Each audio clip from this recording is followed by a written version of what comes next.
চর্ম ও যৌনরোগ বিশেষজ্ঞ ডক্টর গোলাম কাজেম আলী আহমেদকে হত্যার ঘটনায় ঘাতকদের গ্রেফতারের দাবিতে সংবাদ সম্মেলন করেছে রাজশাহী মেডিকেল কলেজের বৈষম্য বিরোধী চিকিৎসক ফোরাম। বৃহস্পতিবার মেডিকেল কলেজের কনফারেন্স রুমে এই সংবাদ সম্মেলন অনুষ্ঠিত হয়।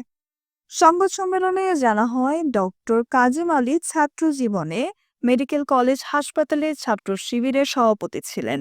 2023 সালের 29 অক্টোবর রাতে রোগী দেখে বাড়ি ফেরার পথে নগরীর বর্ণালী মোড়ের পশ্চিম সড়কে তাকে নৃশংসভাবে হত্যা করা হয়।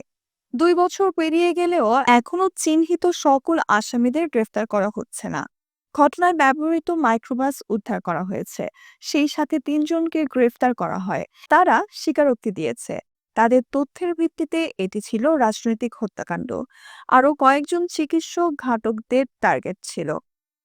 এখনো যেহেতু ঘাতকরা গ্রেফতার হয়নি, সেহেতু তারা আরও হত্যাকাণ্ড ঘটাতে পারে। এই হত্যাকাণ্ডগুলো গুরুত্বপূর্ণ তথ্য প্রমাণ পুলিশের তৎকালীন 2 জন কর্মকর্তা সরিয়ে রেখেছেন।